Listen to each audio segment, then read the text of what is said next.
ஃப்ரெண்ட்வுட்ஸ் மக்களுக்கு வணக்கம். சினிமாவிலையும் அரசியல்லையும் அன்றாடம் பல நிகழ்வுகள் நடந்துகிட்டு இருக்கு. அந்த வகையில சினிமாவில தான் அரசியல் நடக்கும் அப்படின்னு பார்த்தா அரசியல்ல இப்போ சினிமா நடக்க ஆரம்பிச்சிருச்சு. எப்போ நடிகர் விஜயா இருந்தவர் அரசியல்வாதி விஜயா மாற ஆரம்பிச்சாரோ அப்பவே அரசியலுக்குள்ள சினிமா வந்துருச்சு. இப்போ மக்கள் எல்லாருமே அரசியலை சினிமாவா பார்க்க ஆரம்பிச்சிட்டாங்க.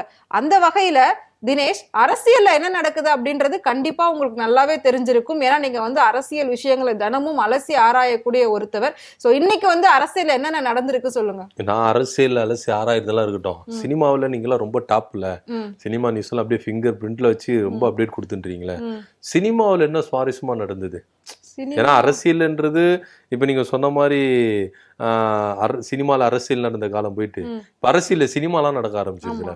இப்ப சினிமால ஒரு விஷயத்தை எடுத்து விடுங்க, அடுத்து நான் அரசியல் எடுத்து விடுறேன். சினிமாவிலனா சினிமா அப்படின்னு சொல்லி நம்ம கொண்டாடின எல்லாருமே இப்ப அரசியலுக்கு வந்துட்டாங்க. அதுல முக்கியமானவர் தான் நம்மளோட தளபதி விஜய். ஸோ அவர் இப்ப அரசியலுக்கு வந்ததுனால நம்ம எப்பவும் போல அவர் ஒரு அண்ணனா தம்பியா விஜய்னே சொல்ல முடியல. அதுவே எங்களுக்கு மிகப்பெரிய ஒரு வருத்தமா இருக்கு. ஸோ முதலமைச்சர் விஜய்னே நமக்கு வாயில வரமாட்டேங்குது. அப்படி இருக்கும்போது அவரோட படத்தை அவ்வளவு கொண்டாடுறதுக்காக நாங்கெல்லாம் வெயிட் பண்ணிட்டு இருந்தோம். எப்ப ஜனநாயகன் வரும், தியேட்டர்ல போயிட்டு எப்ப நம்ம ஜாலியா என்ஜாய் பண்ணலாம், நம்மளோட விஜயை மறுபடியும் எப்ப நம்ம பிக் ஸ்கிரீன்ல பார்க்க போறோம் அப்படின்ற மாதிரி தான் இருந்தது. ஆனா இப்போ அந்த அரசியல் கண்டிப்பா உங்களுக்கு தெரிஞ்சிருக்கும். தேர்தல் அப்புறம் ரிசல்ட் இதனால நிறைய பிரச்சனைகள், அவர் படத்தை வரவிடாம தடுத்தாங்க, அது இதெல்லாம் சொன்னாங்க. இப்போ ஃபைனலா அவரோட படம் அவரோட பர்த்டேக்கு ரிலீஸ் ஆகிறதா ஒரு நியூஸ் வந்திருக்கு. இது எங்களுக்கு மிகப்பெரிய ஒரு ஹாப்பியா இருக்கு. முக்கியமா நம்மளோட தளபதி ரசிகர்களுக்கு மிகப்பெரிய ஒரு சந்தோஷம்.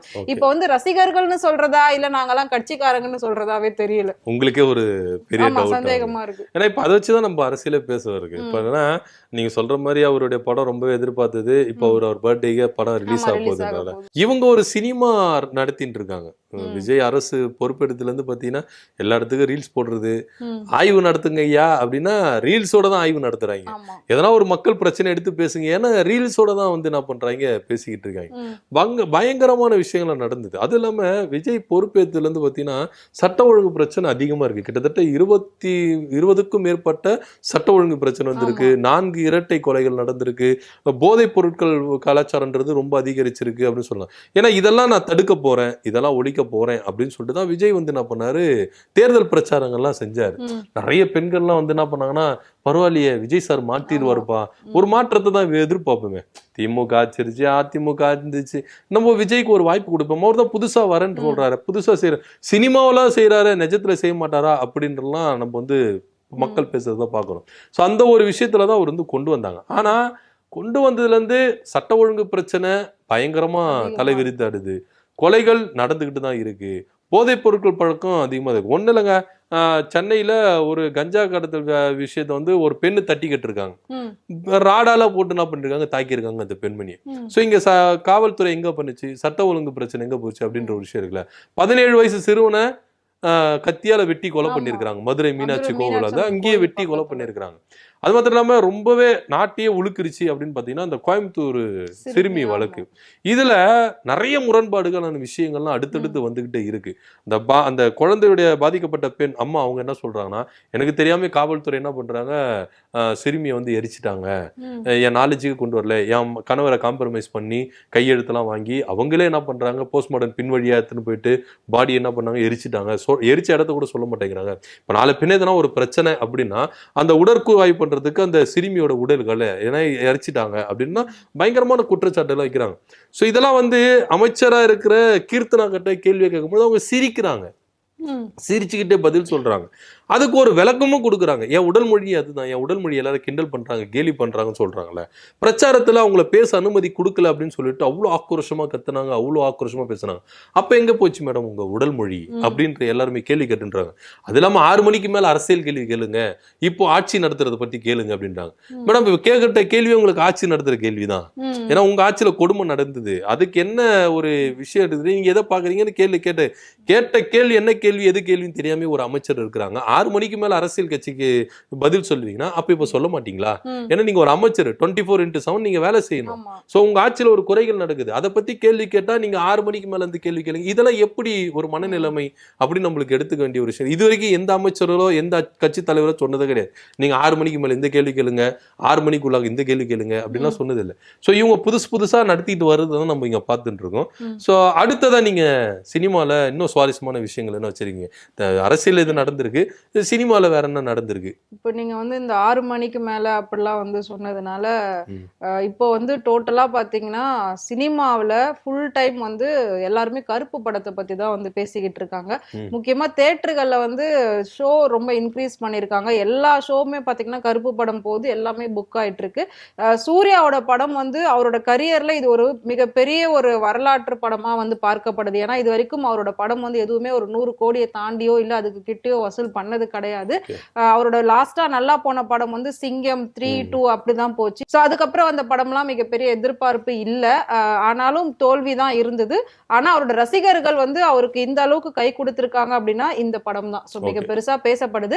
சூர்யாவோட கரியர்லயே அதிக வசூல் பண்ண படமா இந்த கருப்பு படம் வந்து பேசப்பட்டுக்கிட்டு இருக்கு. அதனால இந்த படத்துல வந்து பாத்தீங்கன்னா இப்போ ஒரு 200 கோடியை தாண்டி வசூல் போய்கிட்டு இருக்கு. ஸோ இந்த வெற்றியை கொண்டாடக்கூடிய விதமா அந்த படத்துடைய டைரக்டர் ஆர்ஜே பாலாஜி என்ன பண்ணிருக்காரு அப்படின்னா, அவர் வந்து இந்த கருப்பசாமி கோவிலுக்கு வேண்டிட்டு போயிட்டு பெரிய ஒரு அருவா வந்து வாங்கி எடுத்துட்டு போய் வச்சு அந்த வீடியோ வைரல் ஆச்சு. அதுக்கப்புறமா அதுல நடிச்ச த்ரிஷாக்கு வந்து இந்த வருஷம் டபுள் ட்ரீட் அப்படின்ற மாதிரி இருந்தது. ஒன்று வந்து May 4th அவங்க பார்த்த ரிசல்ட், விஜய் சார் கொடுத்த கிஃப்ட். ஸோ இப்போவும் நாங்கள் வந்து த்ரிஷா விஜய் வந்து எங்களோட சினிமாக்காரர்களாக தான் பார்க்குறோம், அப்படிதான் நான் வந்து பேசிட்டு இருக்கேன். நான் அரசியல் பற்றி பேச வரல. ஸோ அதனால வந்து அடுத்த கிஃப்டா வந்து இந்த படம் பிளாக் பஸ்டர் ஆயிடுச்சு. ஏன்னா ஆல்ரெடி வந்து அஜித் கூட நடிச்ச ஒரு படம் சரியா போகல, த்ரிஷாக்கு தக் லைஃப் போகல. ஸோ அது ஒரு பெரிய ஏமாற்றமா இருந்தது. இந்த படம் நல்லா போன உடனே ஜாலியா ஆயிட்டாங்க. ஸோ இப்போ இதுதான் வந்து எல்லாரும் ஹாப்பி ஆனாச்சுன்ற மாதிரி கருப்பு டீம் எல்லாரும் ஹாப்பி. ஓகே, இப்போ நீங்க சொன்னீங்க த்ரிஷா விஜய் நாங்கள் அரசியல்லாம் பேசல, சினிமா எங்களுக்கு மட்டும் பேசணும்னு ஆசையான அவங்க அரசியல் இது மாதிரி நடந்துக்கிற நிகழ்வுகள் நகர்வுகள் அப்படிதான் இருக்குது. இப்போ நீங்க சொன்னீங்களே சினிமாலாம் பயங்கரமா போகுது அப்படின்னு சொல்லிட்டு, இப்போ ஒரு அமைச்சர் மதுவிலக்குத்துறை அமைச்சர் நினைக்கிறேன், அவர் வந்து என்ன பண்ணிருக்கிறாருன்னா ஒரு விஷயம் சொல்லிக்கிறாரு, சினிமால நடந்துட்ட மாதிரி எல்லாம் நடந்துட முடியுமா அப்படின்னு சொல்லியிருக்கிறாரு. சினிமால பண்ற மாதிரி தாங்க உங்களை ஆட்சிக்கு கொண்டு வந்திருக்கோம், நீங்க சினிமால பண்ணதான் நேர்ல பண்ணுன்னு சொல்லிட்டு இந்த கோயம்புத்தூர்ல பாதிக்கப்பட்ட சிறுமியோட உறவினர் ஒரு பெண்மணி சொல்லியிருக்கிறாங்க. நீங்க சினிமால ஹீரோஸும் காட்டுறீங்க, நீங்க அரசியல்ல ஹீரோன்னு சொல்லிட்டு தான் உங்களை தேர்ந்தெடுத்து, நீங்க சினிமால என்னென்ன பண்ணீங்களோ அதெல்லாம் பண்ணணும் அப்படின்னு சொல்லிட்டு தான் உங்களை கொண்டு வந்திருக்கு, நீங்க பண்ணுங்க அமைதியா இருக்கீங்க அப்படின்னு சொல்லியிருக்காங்க. அது மாத்திரம் இல்லாம இங்க வந்து பாத்தீங்கன்னா இந்த ஒரே நாள்ல வந்து மது ஒழிச்சிட முடியுமா, டாஸ்மாக் கடையெல்லாம் ஒழிஞ்சிருமா, என்ன நடந்துச்சுன்னு இருக்கீங்க, போதைப் பொருள் வரும் அது வரும் இது வரும் சொல்லிட்டு இஷ்டத்துக்கு அடிச்சுட்டு இருந்தார் அந்த அமைச்சர். இதை தானப்பா திமுக ஆட்சி நடத்தி இருந்தது, எடுத்தோடனே எல்லாமே பண்ண முடியாது, பொறுமையா தான் பண்ணணும் அப்படின்னு சொன்னாங்க. அப்போல்லாம் ஊன்னு குதிச்சாங்க. ஸோ இப்போலாம் வந்து பாத்தீங்கன்னா இப்ப வந்திருக்கிற இளமைச்சர்கள் வந்து பாத்தீங்கன்னா நிறைய பேர் இவங்களுக்கு எந்த துறையில இருக்கிறோன்னு நிறைய பேருக்கு தெரியல, சுற்றுலாத்துறையா இல்ல வந்து வேற எதனா துறையா அப்படின்ற ஒரு பெரிய சந்தேகமே எல்லா அமைச்சர்கள் இருக்கு. அது மாத்திரம் இல்லாம நிறைய விமர்சனங்கள் முன்வைத்திருக்கு. இப்ப என்ன விஜய்க்கு வந்து பாத்தீங்கன்னா 2 சவால்கள் இருக்கு. ஒன்னு வந்து பாத்தீங்கன்னா பிஎம்சி திட்டத்தை ஏத்துப்பாரா ஏத்துக்க மாட்டாரா அப்படின்னு டெல்லி ஒரு பக்கம் பிரஷர் கொடுத்துட்டு இருக்கு. இன்னொரு பக்கம் கர்நாடகால மேகதாது அணையை கட்ட போறாங்க. இது ஒருவேளை கட்டிட்டா நம்முடைய விவசாயிகள்லாம் பாதிக்கப்படுவாங்க, விவசாயம் பெருசா பாதிக்கப்படும். ஏன்னா கர்நாடகால இருந்து வர உபரி நீர்கள் வந்து நம்மளுக்கு கிடைக்காம போயிடும். ஸோ இதனால வந்து டெல்டா மாவட்டங்கள்ல ரொம்ப பாதிக்கப்படுற ஒரு சூழ்நிலையில இருக்குது. ஸோ இது விஜய் அவர்கள் என்ன மாதிரி ஒரு முடிவு எடுக்க போறாரு? ஏன்னா தாவேகா கூட காங்கிரஸ் ஆட்சியில இங்க இருக்குது, காங்கிரஸ் ஆட்சி கர்நாடகால மேகதாது அணையை கட்ட போறேன்னு சொல்லுது.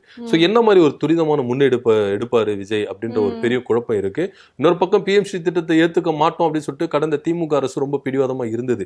ஏன்னா இதனால மாணவர்கள் ரொம்ப பாதிக்கப்படுவாங்க, மாணவருடைய கல்விகள் ரொம்ப பாதிக்கப்படும் அப்படின்ற ஒரே காரணத்துக்காக நிதி கொடுக்கலன்னா கூட பரவாயில்ல நாங்க ஏத்துக்க மாட்டோம் இருந்துச்சு. ஆனா இப்போ RSS உடைய மாணவர் அமைப்பு போய் கேட்டுக்கொண்டதுன்னா நம்ம பரிசீலனை பண்றேன் அப்படின்னு விஜய் சொல்றாரு. கல்வி அமைச்சர் என்ன சொல்றாரு, நாங்க இதுக்கு இருமொழி கொள்கை தான், அதுல நாங்க உறுதியா இருக்கிறோன்றாரு. சோ சிஎம் வந்து பரிசீலனை பண்றேன்றாரு, அமைச்சர் வந்து இருமொழி கொள்கையில உறுதியா இருக்கிறாரு. இவங்களுக்குள்ளே ஒரு கோட்பாடு ஒரு ஒற்றுமை இல்லையோ, ஒரு ஒருங்கிணைந்த ஒரு செயல்பாடுகள் திறனாய்வு இல்லையோ அப்படின்ற ஒரு பெரிய சந்தேகம் நம்மளுக்கு இருக்குது. கோஆர்டினேஷன் அப்படின்றது இவங்க 2 பேருக்கு கூட இல்ல. சிஎம் சொல்றத இவர் செய்யறாரா இல்ல இவர் செய்யறத சிஎம் சொல்ல போறாரா அப்படின்றத ஒரு பெரிய குழப்பமா இருக்கு.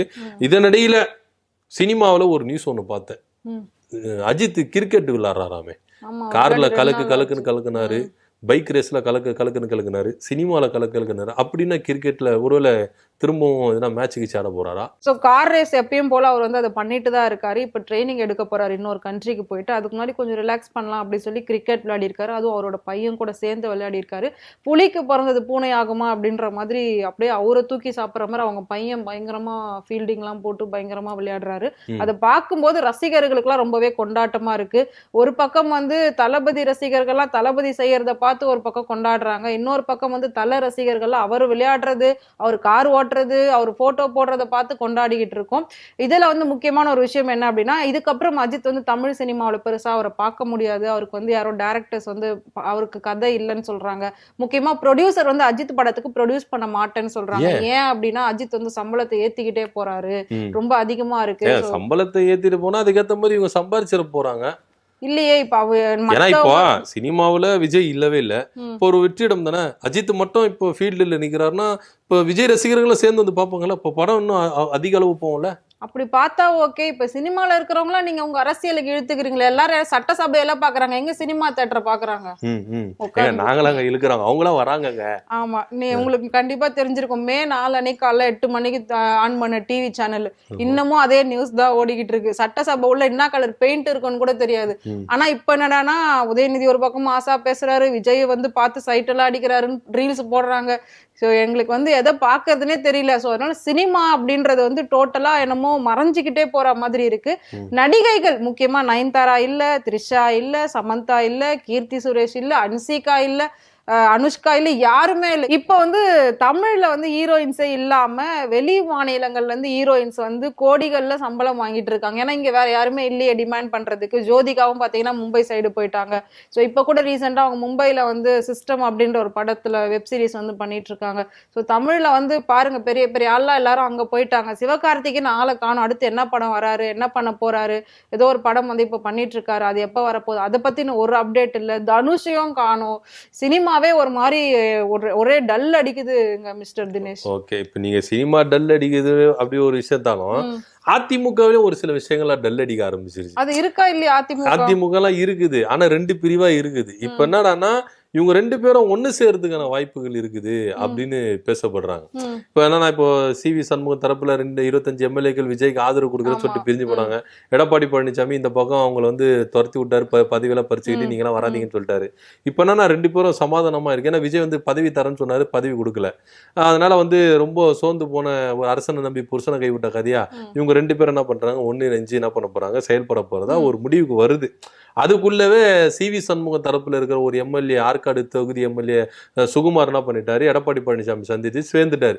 நீங்க என்னப்பா பேச்சுவார்த்தை தான் நடத்தினீங்க, நான் வந்து சேர்ந்துட்டேன் பாத்தியா அப்படின்னு சொல்லிட்டு சேர்ந்துட்டாரு. இந்த சேர்ப்பு நடக்கிறதுக்குள்ளே அதிரடியா ஒரு 3 எம்எல்ஏக்கள் ராஜினாமா பண்ணியிருக்காங்க. சிவி சண்முகம் தரப்புல இருந்த ஒரு 3 எம்எல்ஏக்கள் என்ன பண்ணிருக்காங்க, ராஜினாமா பண்ணிருக்காங்க. எங்களுக்கு எம்எல்ஏ பதவியே வேண்டாம், நாங்க ராஜினாமா பண்ணிக்கிறோம் அப்படின்னு சொல்லிட்டு ராஜினாமா பண்ணி இருக்கிறதா ஒரு தகவல் வந்திருக்கு.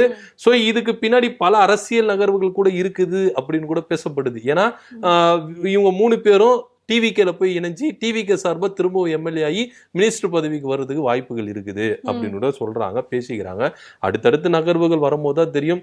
ஆக மொத்த சினிமாக்கு சலிச்சதுல அரசியல், அரசியலுக்கு சலிச்சதுல சினிமா அப்படின்ற ரேஞ்சுக்கு தான் போயிட்டு இருக்கு. சரி, நாளைக்கு சுட சுட வந்து சினிமா சம்பந்தப்பட்ட நியூஸ்களை நீங்க எடுத்துட்டு வாங்க, அரசியல் சம்பந்தப்பட்ட நியூஸ் நான் எடுத்துட்டு வரேன். 2 பேரும் வந்து ஒரு காம்போவா என்ன பண்ணுவோம் கொடுத்து இது நம்ம மக்களை வந்து என்டர்டெயின் பண்ணுவோம் அப்படின்னு தான். கண்டிப்பா மக்கள் வந்து சினிமானா அதுல என்ன நடக்குதுன்னே இப்ப தெரியாம இருக்காங்க. அரசியல்னா அது இது மட்டும் தான் நடக்குதா அப்படின்னு வந்து தெரியாம இருப்பாங்க.